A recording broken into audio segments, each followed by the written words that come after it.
Would you remain standing as we hear these words from the book of Acts, the end of chapter 27 and the beginning of chapter 28, which tell us the story of the Apostle Paul and many others traveling on a ship during a storm.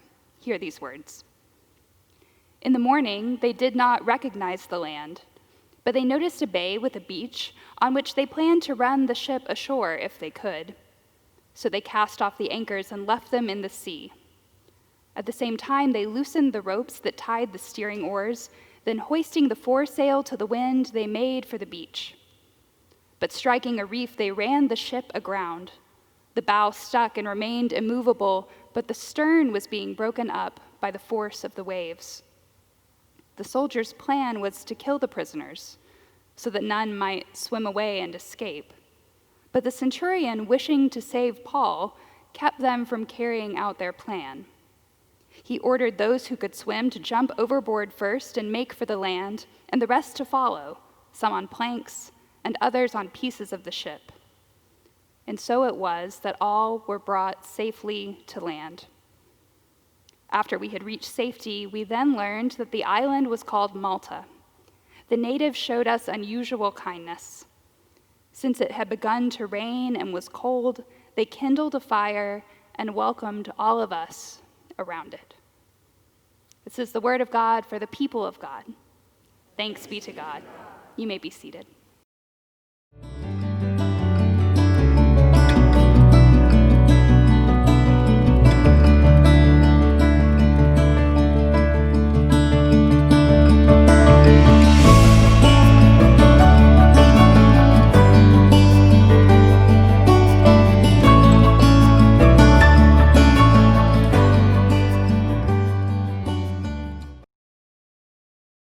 Friends, as you heard me say earlier, it was the original plan for me to be here preaching with you next week about something different. But one of the benefits of having a large clergy staff is that when unforeseen circumstances arise for one of us, that another is able to step in. And so I am grateful to be here today exploring this story with you.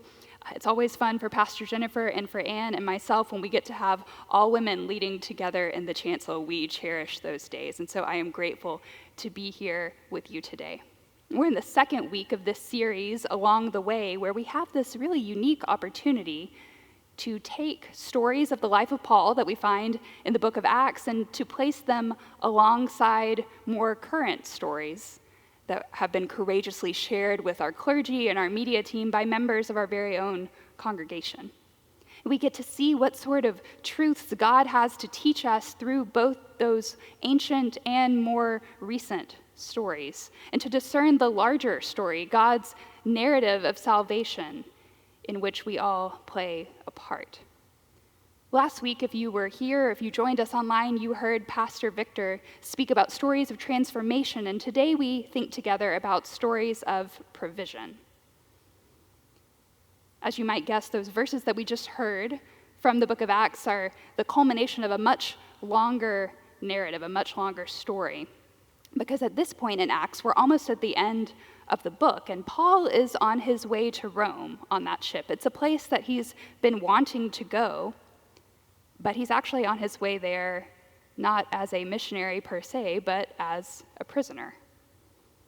Paul has been involved in Acts in a handful of trials up to this point where he's told his faith story, because as usual, he's been running into trouble with various faith leaders in the city of Jerusalem. And so at a certain point, he gets a bit fed up in those trials, and he invokes his right as a Roman citizen to appeal to Caesar, kind of like skipping intermediary courts and appealing directly to the Supreme Court. And so this is how he finds himself on this ship to Rome as a prisoner among many others. The text is very specific. It tells us there are 276 people on board this ship, and we can imagine that most of them were under guard, including Paul. At this time, it was pretty well known that travel across the Mediterranean Sea, where this ship is located, it was risky after about the month of September. And then between November and, say, February or March, it was virtually impossible due to the dangers of the weather that might come up. But naturally, that dangerous period is where we find this story taking place. And earlier in the chapter, Paul himself Paul the prisoner, pipes up to give the captain some advice. He says, essentially, it's too late in the year for us to be doing this. What we need to do is stay in the harbor and tie the boat up and then wait through the winter and try again in the spring. The captain and the centurion, who's the lead, the head of the guard, they hear him, and so they decide, okay, we won't go all the way to Rome, but we're going to try to go a little bit further. We're going to find a slightly better harbor, a slightly larger place to tie up for the winter. And we'll note that Paul, he's not a sailor. He's a tent maker by trade. But I think he's supremely aware of sea conditions at this point, because we'll see this is about to be the fourth time in his life that he has been shipwrecked.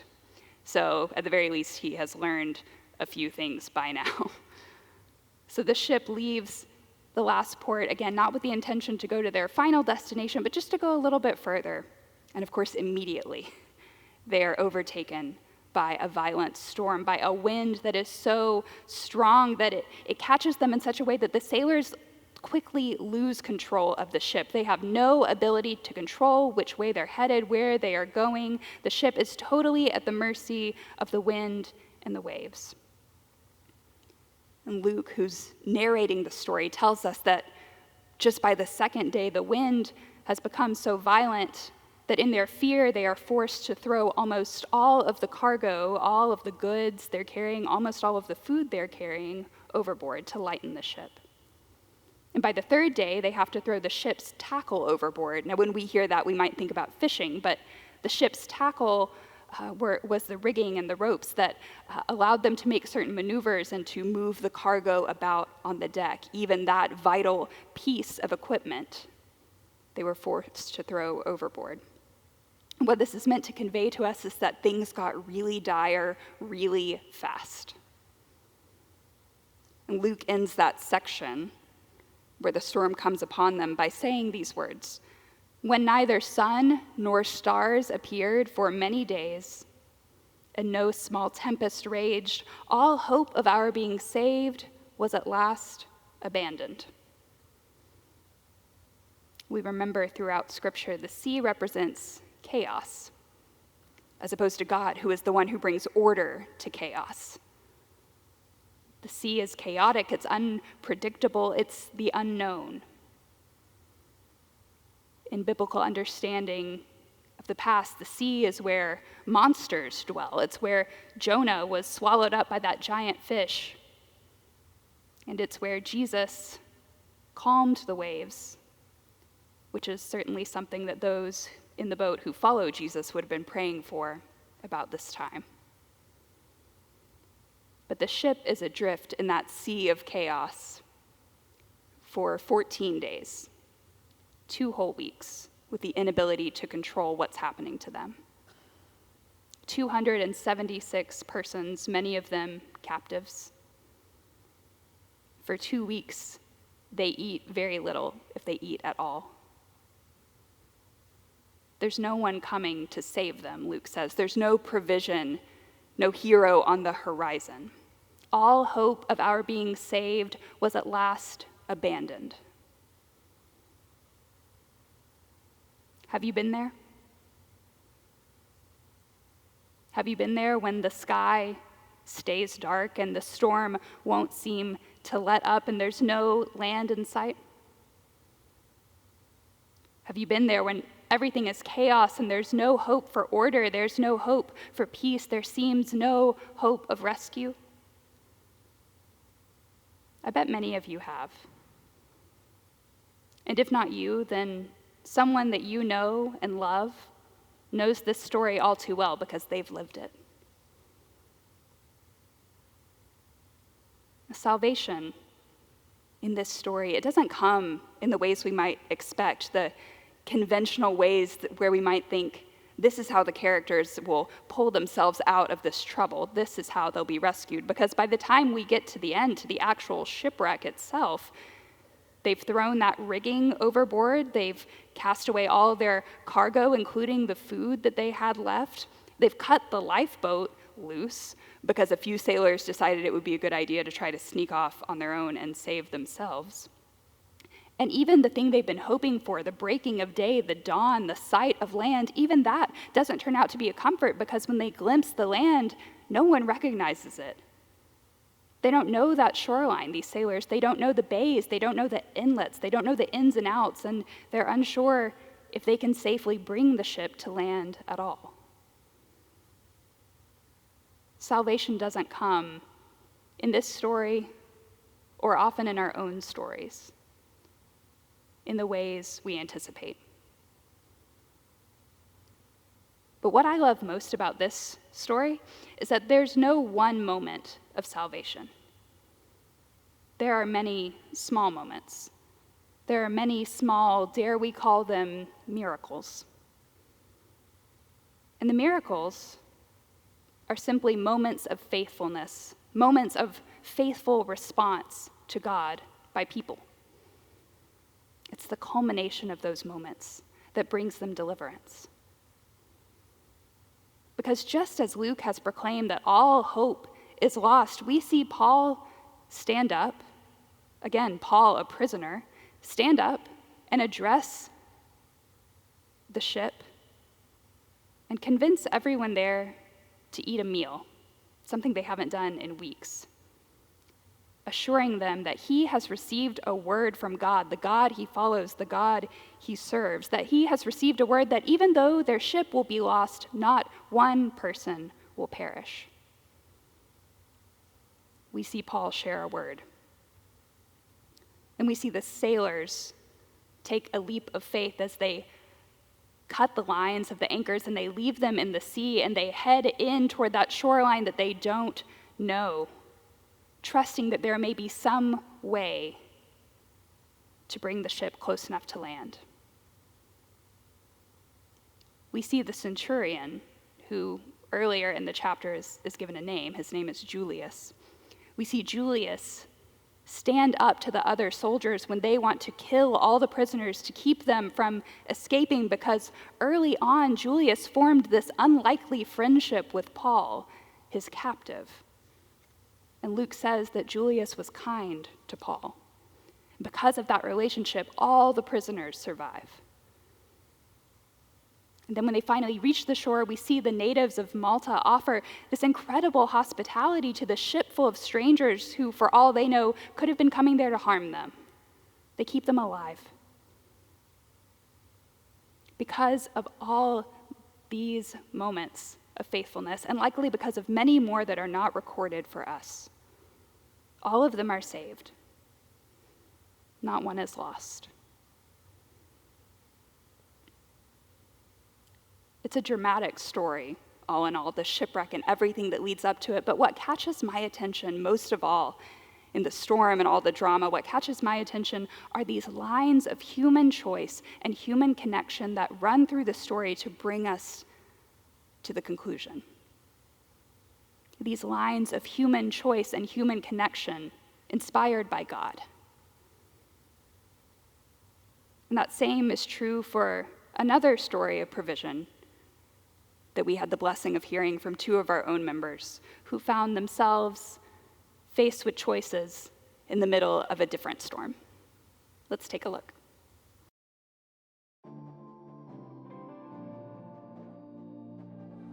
Well, I'm Fraser Deely, and this is obviously Brenda. We've been members here since about 1980, when our daughter was 1, or getting ready to be 1, and have been active since then. We've been in the Boots class for a number of years. Well, the year was 2005. At the end of August, Katrina hit. And when the levees broke, the bowl that is New Orleans filled up. And originally, the people who began to show up at the church for help were people who had planned on leaving and had taken a bag with a couple of days' worth of clothes in it. But then they began to bus them in from the Superdome into the Astrodome and George R. Brown and around the city. So that said, at the same time, kids were coming in to Spring Branch and surrounding districts from New Orleans who needed to be placed into schools. And so at that same time, the church was setting up the store, and all the meals, 2 meals a day, 7 days a week. We called it Ann Mart for Ann Abels. And everybody had a place to be and keep organized. And mine was shirts, pullover type shirts. I was working at the administration building at that time, and the district had hired a couple of people from New Orleans who were familiar with some of the students, certainly were familiar with the situation. One of the gentlemen, name was Lee Green. Brenda referred to him as Lee Green, not Wood, and so we remembered his name a bit.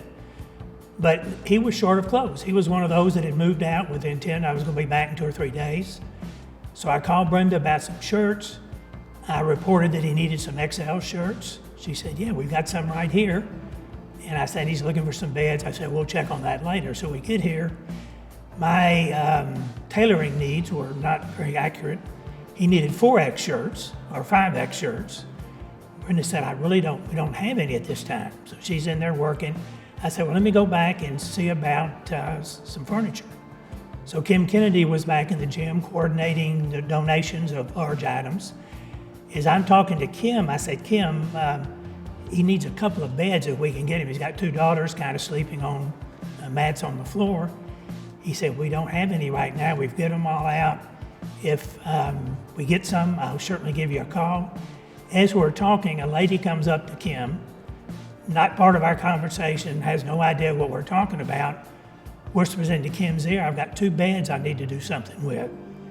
So we come back through where Brenda's down there with the store, and I had gone out to the scout hut where they were separating everything just to see if they happened to have any 4 or 5 XL shirts.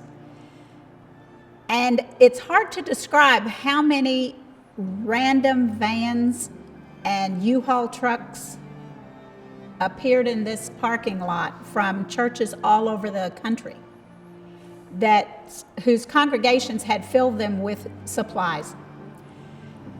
And so I asked them if they had any that size, and a lady went, I think we just unpacked a box from one of those trucks. And so we went over and opened it, and that one box was full of 4XL, brand new, still folded up and pinned and together, of 4XL shirts. And I just did a double take, and I said, can I get 7? And she said, sure. So I just picked out 7 that looked different, and I brought them back. And when he comes back with his bed miracle, I'm going with the shirt miracle. So both of us probably exchanged a few tears as we looked at each other, and that was it.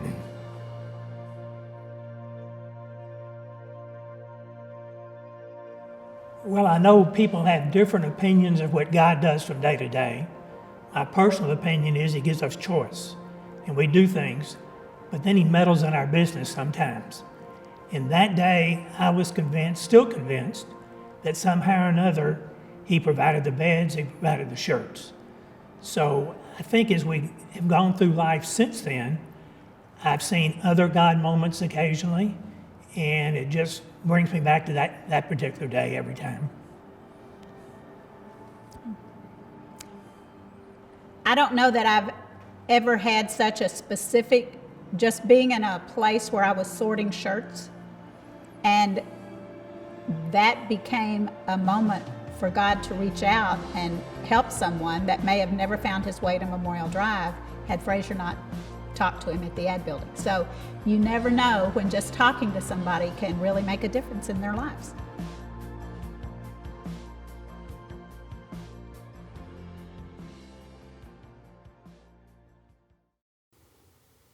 In Brenda and Fraser and Lee's story, and in the story of the shipwreck, it takes every single person playing their part to reach the resolution.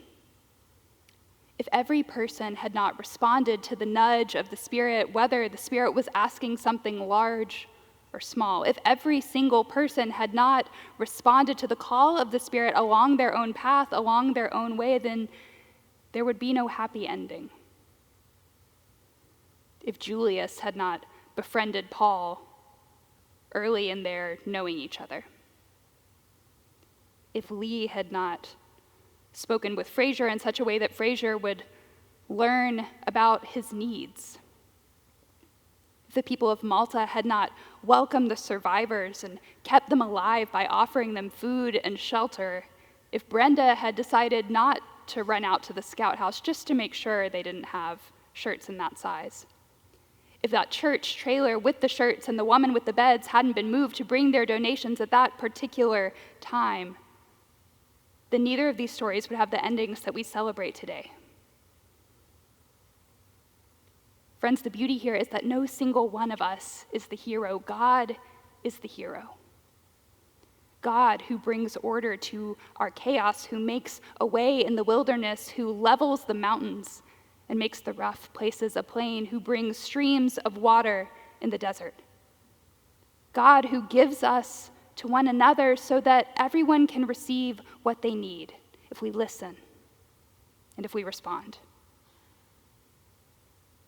I love how Fraser said that both of these things are true, that we have choices from day to day, and also that God sometimes meddles in our business. They're both true. Tilden Edwards says it like this: spiritual perfection is not found in the fulfillment of any rigid blueprint. It's found rather in the surprising moments of meeting between God's active grace and our spontaneous willingness. All of us know such perfect moments. They are moments lived out of the heart, found scattered through the day like manna falling in the desert. They may be very simple and ordinary moments. Perfection is like that. In the panic and the fear and the loss of our storms, whether they are literal or figurative, it's human connection inspired by God through which provision comes. Sometimes we hear people say, God will always provide a way out. Maybe we could expand that to say, God will always provide a way out if we are there for one another. Because above all else, it's isolation that does us in. It's in the loss of connection that hope dies. We've seen that in the pandemic, haven't we? How quickly our mental and spiritual and our physical health become compromised when all of our connections are cut off. How quickly we've learned that it's through people, friends or strangers, that God offers provision. As Brenda said, you never know when just talking to somebody can really make a difference in their life. And I would add, in your life too.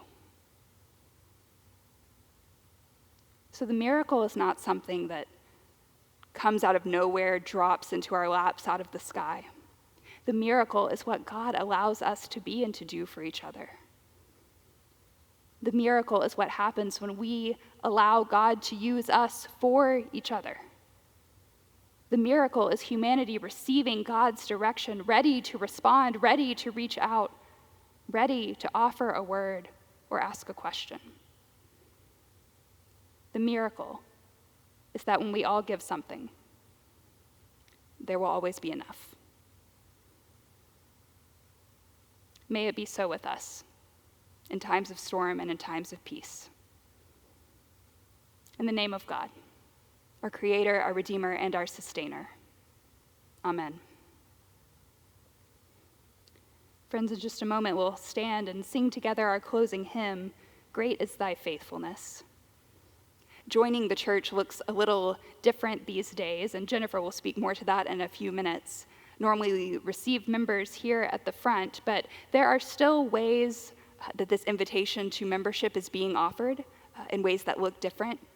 But whether you are already a member or whether you're not, there's still a standing invitation for all of us today to take the next step in surrendering our lives to the call of Christ and to take the next step in remaining open to those nudges of the Spirit through which we provide for one another, through which we call ourselves a community. Would you stand together as we join our voices in singing number 140, verses 1 and 3, Great is Thy Faithfulness.